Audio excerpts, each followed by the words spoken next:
A quick note before we get into the episode. Oversharing is a podcast for entertainment purposes only. It is not a medical podcast and does not constitute medical or psychological advice. Always seek the advice of your physician or mental health professional. All right, let's do some intentions. Hi, Jordana and Dr. Naomi. First of all, I wanted to say thank you for hosting this podcast. I look forward to it every week, and I've heard so many stories that I can relate to in some way. And congrats, Jordana, on your beautiful baby girls. Thank you. I'm writing in as I'd love help with an intention to get me through the 2-week wait. My husband and I have been trying to conceive about 6 months now. I'm 31, he's 37. And each month I've been having a really hard time mentally and emotionally in the 2 weeks in between ovulation and finding out if I'll be getting my period or I'm pregnant. It particularly gets bad in the week before my period, around when implantation is supposed to happen, when I overanalyze every symptom and use a lot of my free time Googling and ChatGPTing what my symptoms could mean. I also get fixated on not doing anything that could disrupt implantation, like working out too intensely, which I find a lot of joy in exercising. If my dog pulls me too hard on the walk, or the silliest thing, like if I sneeze and then get a cramp. When I write this, it seems even crazier. I also had a chemical pregnancy a couple months ago, which has made me feel even more nervous about my own actions disrupting the process. I'm also worried that whenever I do get pregnant, I'll be doing the same symptom spotting until I get through the first trimester. I think some of this is exacerbated by me constantly seeing pregnancy announcements from friends and influencers I follow on Instagram, many of which say they got pregnant right after starting to try. And while I'm truly so happy for my friends, I can't help but compare my journey and feel sad for myself that I'm not in the same boat or timeline. So I would love an intention to help me cope with the anxiety, uncertainty, and lack of control I feel during this time, so I can surrender to what will be and hope that my body will do what it's supposed to. Thankful for any insight from you both, and anxious TTC Betch. Totally can relate to this. Very common in that world, especially when you hear about people who get it on their first try, or people who weren't even trying is always the most irritating, and things like that. So I can definitely relate. It's a very, very anxious time if you're looking for a specific result. And I can definitely relate to that, especially the symptom spotting thing. It takes up a lot of your mental energy and it's kind of exhausting. So it's almost like, I remember it almost being easier when I would get a negative test, because I'd be like, all right, I can move on. This one's a no. Even that piece about your body's involved, it's your mind being involved in the sense of okay, you're thinking, you're Googling, you're overanalyzing every tender breast symptom or every little, nausea symptom. But then you're well, I want to lift weights, or the dog jumped up on my belly, or, that stuff feels like the idea. I think it feels okay, what I want to do here is just surrender to the universe and let this unfold how it's going to unfold. And she even, the answers in the email, she even says I want to surrender to this. But then when you're not able to exercise, or if you're having sex, you're probably wondering, is there too much shaking, or, whatever. It's just that part. I feel just, and now it's infiltrating your mind. It's infiltrating your body. How do you continue to just enjoy, not feel like your entire life is on hold? Yeah. And it's kind of ironic, because I do feel the more you let go and live your normal life, the less stress hormones are in your body. But you get stressed about the stress. It's a whole thing. And I don't wish it on anyone. It's very stressful. And then you kind of blame yourself. Is there something that I did to make it not work this time? Did I time it correctly? Did I do too much exercise? Because it's so tough, because there's just no way to know what's going on in there. And I have so many patients that like you said, the stress about being stressed, you hear so much about once you relax, that's when it starts to happen. And then you're but I can't just snap my fingers and relax. The more I tell myself to relax, relax, just relax, then you're not relaxed. So I or even patients, I feel I have that, obviously I've said so many times, I'm a big fan of just crying and releasing the emotions. And then they feel, well, if I cry, is that bad for like, is that creating a bad environment for like an embryo to take hold? And so it's just, I really feel for her. And I want to tell you, none of that stuff matters, really. I don't think. I've done the most clean, like I've done like all the most intense ways that you could try to do everything in your power to be a certain way.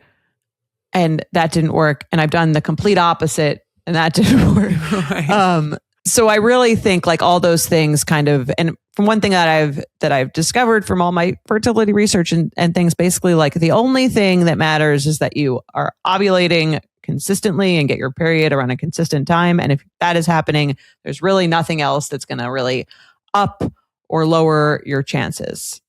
Yeah. Really. Yeah. In like having a hard cry isn't going to make you not get pregnant, or like having a panic attack isn't going to make you not get pregnant. Like there's very little I think that you're going to do in that realm that's going to make any huge impact. So I would just release that from the equation. And it's hard. And here's the thing. I don't think it ever fully goes like away. Like I'm not going to say like, here's the thing that made me not feel like symptom spotty or anxious or whatever. Like even when I had the surrogate and then I got pregnant that month, I still was like, it could be this month. And it was, I wasn't like, oh, I wasn't even thinking about her. That never really happens when you go through all this stuff or when you're trying. I never really for so asked long. you that actually, like if when you got pregnant, if you were trying. Like once the surrogate was pregnant, like were you having sex just for fun that month? Like, or were you actually I was trying still, even though your surrogate was already pregnant? Yeah. No, I was trying because I was like, I'm throwing also. Well, she was like barely pregnant one. And I was kind of like, even when people are pregnant with me, it doesn't always end well. Really. Right. And I was kind of like, I'm going to throw we were talking about you being I was like, I'm going to throw every single thing at this. And one of these things has got to work eventually. I'm just going to keep throwing everything using all my resources at my disposal to just up the chances, which is how you get into this situation. I remember like flashbulb memory. I remember where I was sitting. I was sitting outside on my outdoor couch and talking to you about to get that the thing where they like pump fluid into your uterus and they look around. I was talking to you about like making the appointment to go get that, and you were like, well, I have to tell you some news, and that you were pregnant. You're like, you might want to hold off on that for a minute. And I was like, what? Blown away. Anyway, I just had a little moment. Yeah, but I think even in telling you that, I was like, it probably isn't going to work, but we'll see. Right. It was like, hold off just wait a minute. Can you do this appointment like next month just so that like if and when it doesn't work, I'll have I was like not even being like, don't do it, because I didn't fully believe that it would even happen. But anyway, not to make this about me. I wrote some intentions that helped me. Again, I don't think it ever goes away. I wasn't like ever just like, even again, in the month I got pregnant I tested 10 days after ovulation. I was not like, it was weeks later and I didn't even think it could happen. Right. Like, I was still anxious. I was still trying, and you can have all these, I was exercising though, and I was drinking and I was doing all those things because at that point it'd been years and I wasn't going to be changing my whole life every single day, because I also just didn't believe that it worked. But I think that stuff's going to be there regardless. There's nothing I could really say to make it fully go away. But here are some things that help me in those moments. Yeah, I thought it would be much better for you to write these intentions than me. So yes. And this first one I kind of got from my Reiki person, my crystals. Yes. As she was bathing in her crystals. Yes. And it would be like, it felt like there was so much pressure. It's almost like when you go on a date and you're like, this has to be my husband or this is a waste of time. And it's just a shitty way to go into a date. And for me, that was like, what's the shitty way to spend these 2 weeks? Yeah. Is being like that. So the first one I have is, in divine timing, everything will work out in the timeline it's supposed to. Like there's a reason for the timeline that is beyond my control.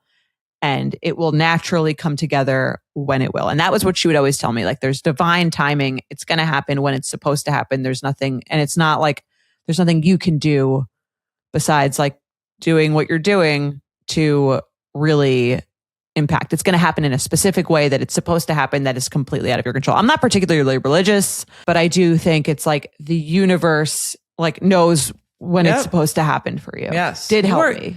You are like a grain of sand on an entire beach. Like your thought in that moment, your crying or anxious thought or whatever you think is like the thing that's going to make it's a nothing in the universe of what is out there to be unfolded. So letting go of the idea that you are powerful enough that a thought in your mind or a moment of anxiety is going to determine this soul's journey to earth. That's really what's happening. Yeah, that right? It's in your control. Yeah. But this soul is going to come to earth or not based on whether or not you had an anxious thought in that moment or you did jumping jacks at the gym that day. Like that's not, I agree. And I mean, this isn't science-based, but I went to my Reiki woman when I first got a pregnancy test because I was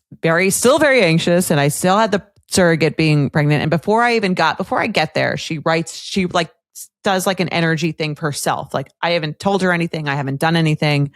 And when I got there, I told her and she was like, oh, that's really weird because I wrote down and she showed me like the paper and the paper was basically like, it said multiple children. I hadn't told her anything yet. Multiple children, two souls need to come in together. Again, this is all like a little woo woo, as you know. Well, I mean, but maybe I'm saying like, maybe there's a reason they needed to come in together. Yes. That it wouldn't have worked out in any other way because it had to work out this way. Oh, and I have to believe I think I have like a fullness in my heart right now that these little girls like needed to journey to earth together. And I don't know why.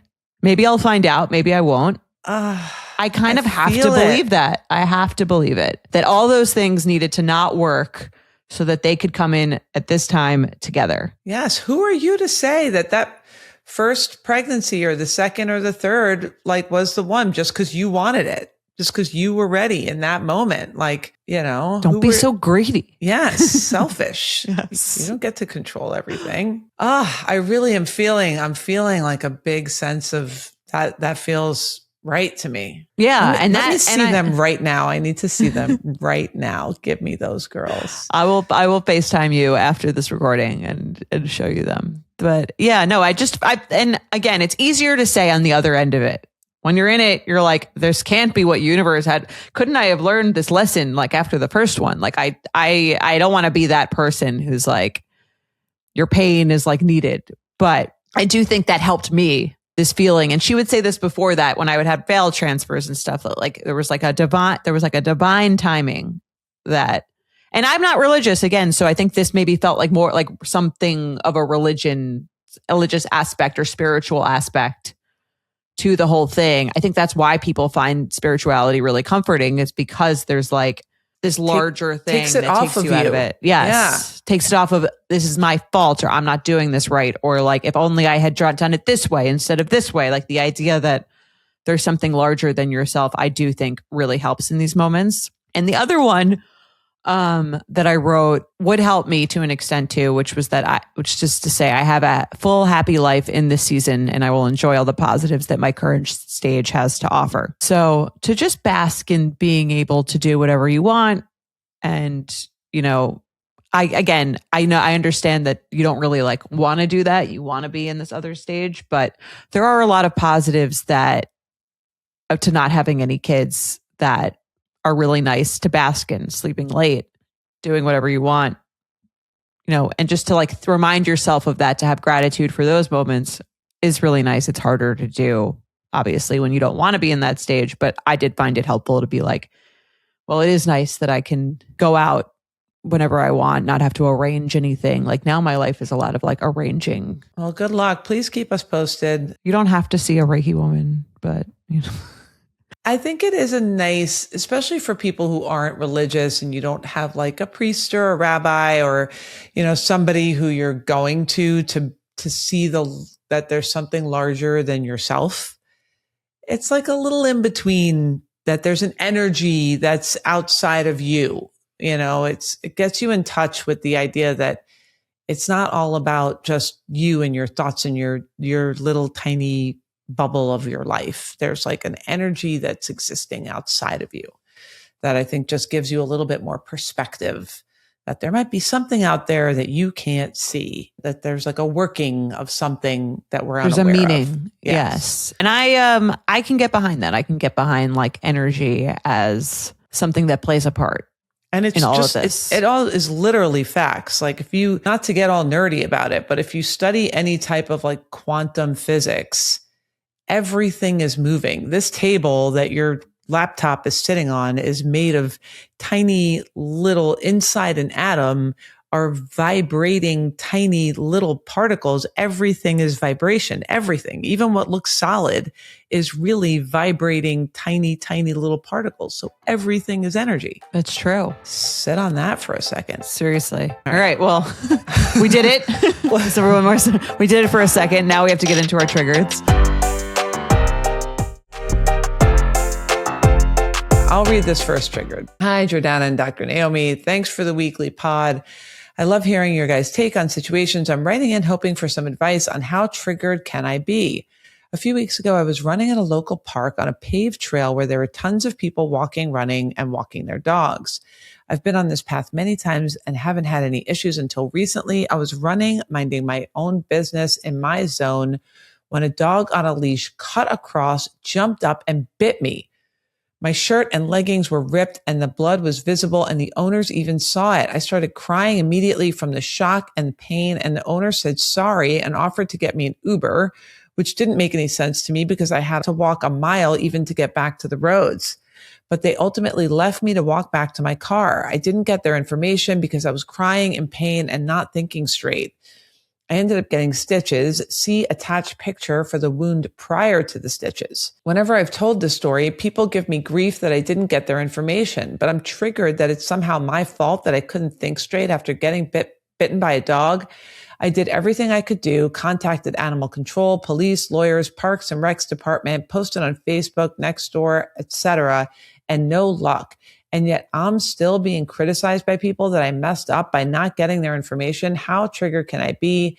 Thank you, a bitten betch. Yeah, that's definitely a bite. That does not look like that felt good. And I think aside from the physical pain, I'm sure it was painful. I'm sure you feel very like unsafe just like in the world when something like that happens to you. Again, not to diminish the pain of that. I'm sure it hurt, but I think it's more like I can understand the crying is almost like a shock, out of body feeling, which I think is probably the worst part of this. Yes. The place where you're just, that's probably her happy place. Like I go for a jog on this trail. It's part of her, I'm sure, like relaxation and routine, and that this could happen at any time. And the other part that is crappy about this is that she was a mile away from her car.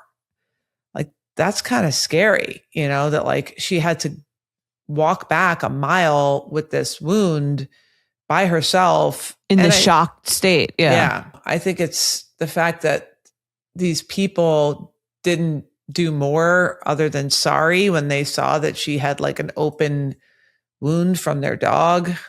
Like, and she's crying. Yeah. Yeah. That they weren't like, please let me walk back with you. Like, let me make sure you get back to your car, or here's my information.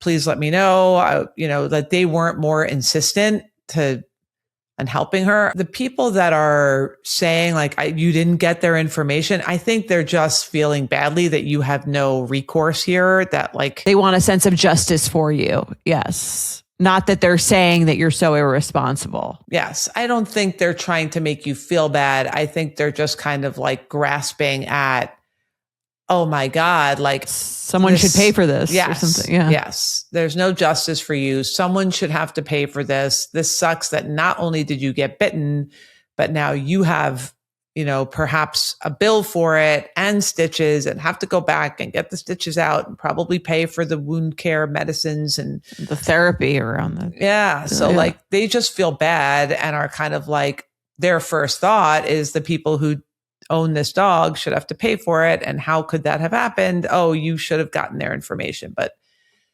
I think this is probably just them like in disbelief that this happened. I mean, I look at this picture, I'm in disbelief that this happened to you. It's funny because I thought she was going to be triggered about the people that didn't help her get home and whatever safely. But I almost think she's triggered at these people asking these things because she doesn't know whether, like, she doesn't have the information. She can't get mad at those people whose dog it was. She doesn't know where they are, who they are, how to find them. And that's frustrating. So she's probably like, these people who are like asking me where they are almost the only people that I can take this out on. Yeah, this is just, I honestly, in some ways, and this probably isn't what she wants to hear, like, I don't think this is like anyone's fault. Like an animal's an animal. Yeah, something was wrong with this dog. I don't know why. I can't imagine this is like a populated area that why this dog would be just lurching at her. And how they wouldn't know that this was a type of behavior that this dog would exhibit. So, and then you were in shock. So you were probably just like, get me out of here. I get that, and if you were insisting on leaving, they weren't going to chase you down. But I do think if there is the fault, they should have given you their information. Right. The fault is they should have been like running after you being like, here's my information. We insist to pay for it. Please call us and let us know how you're doing, or let us take your number. We're going to I agree. They should have been more insistent. Can I walk you back? Yes. If not, please let me know when whatever. Yeah. 100%. If that was me, God forbid, if that was my dog, I would have insisted on walking you to your car unless you were like, get away from me. But like, it was making it worse for you. So I agree it was their fault, but I think your friends that are like, how did you not get their information, are just like you said, feeling like angry at the injustice. I do think that the people that are to blame are the people that were not more insistent. The dog, or like don't have better control of their dog. I mean, it's like your kid. Like if your kid goes and smacks someone, that's like kind of your fault. Yeah. And then you have to like be responsible for that and say, hey, we want to take care of this. But yeah, I don't think it's your friend's fault. I think they're just trying to kind of be like, oh, I can't believe we can't find these people. Like, I can't believe that they're going to just get away with this. I think it's like an 8, the triggering on behalf of the dog owners, especially if they just said sorry and like weren't really doing anything. I think for the people saying stuff, it's like a 3 because I don't know how it's been said, but maybe it's said in a like, you really should have gotten their information is like an annoying thing to hear probably constantly from anyone she tells. You probably do know that like if you were clear-headed, you would have been like, yeah, let me take down your information. But I could see why you're like, I have a mile walk with like a bleeding wound. And I'm in shock. I'm going to take out my phone and like write down your information. Like, yeah, it should have been the people who were not in shock and bleeding. It should have been their responsibility to make sure that information was exchanged. They should have written it on like a piece of paper or something and shoved it in your hand. But yeah, I think they're just, I would give the friends reaction. I agree exactly what you said. An 8 for the dog owners who didn't do the right thing, and a 3 for your friends that probably just don't know what to say. And feel like that's the only thing to say. Okay, let's do one more. Hi, Jordana and Dr. Naomi. I work in a software support help desk position, and this particular individual in my office always asks me for help, but never wants to take my advice. They always fish for help from others or make an excuse or simply don't reply to me after I've assisted. I feel like she just wants to waste my time. The thing that triggered me today was she emailed me asking for help and at the end wrote, if you could forward this email to the appropriate department, if this is beyond your expertise, I would appreciate it. That to me is condescending. And there's no secret department. Like, we are it. I responded with essentially per my last email because I already helped her with the same issue 2 days ago, but she never replied to my last email. Anyway, I feel like I handled it professionally, but I'm still bothered. How triggered can I be? Yeah, Definitely passive aggressive. But for sure, I think she just feels like whatever she's telling her to do isn't working. yeah, I would have to kind of like know a little more, I guess, about like the ins and outs of the help situation, because I could understand both sides of it if nothing she's doing is ever helping, but also like it sounds like she's doing whatever the proper protocol and maybe the person isn't taking the advice correctly. The listener sounds like she's saying, I'm telling her what to do, she's not doing it. That is really annoying. Maybe what it sounds like is she's doing it and it's not working. So maybe this is just like a communication thing where she's doing it, it's not working. Because I've been in this situation with like tech help before where I'm like, yeah, at some like I've been I already unplugged the router.